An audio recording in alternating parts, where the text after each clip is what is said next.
Bill Gates di pidatonya bilang untuk dunia dalam satu aturan dimulai tahun 2020. Tes awal mereka dengan buat sandiwara besar yaitu COVID-19. Dengan ancaman media-media dan ancaman agen-agen NWO untuk menjual ratusan juta bahkan miliaran vaksin. Indonesia yang jadi tatapan besar para kapitalis Amerika.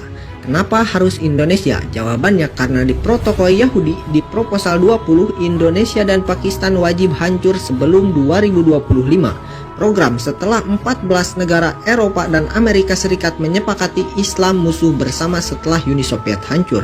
Mayoritas negeri muslim untuk abad ini adalah Indonesia, maka Indonesia dibidik dengan semua senjata kapitalis juga komunis agar Islam di Indonesia hancur. Baik berupa aliran sesat yang dilindungi kekuatan 13, program melegalkan LGBT dengan dana 108 miliar per tahun untuk Indonesia.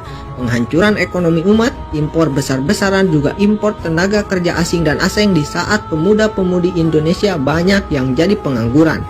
Dan senjata paling ampuh untuk habisi umat Islam seperti kata PM Israel, 1 peluru, 2 rudal, 3 suntik.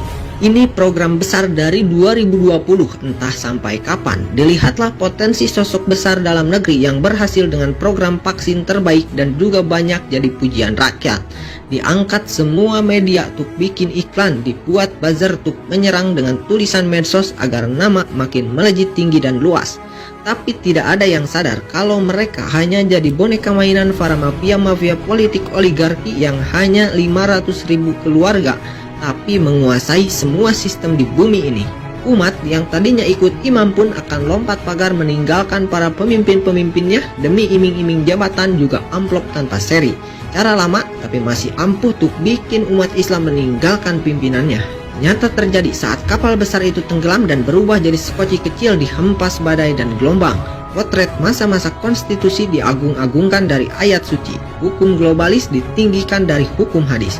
Mempertahankan iman di akhir zaman bagai menggenggam bara api. Taat pada imam di masa ini jadi isapan jempol belaka. Sistem ini terlalu kuat.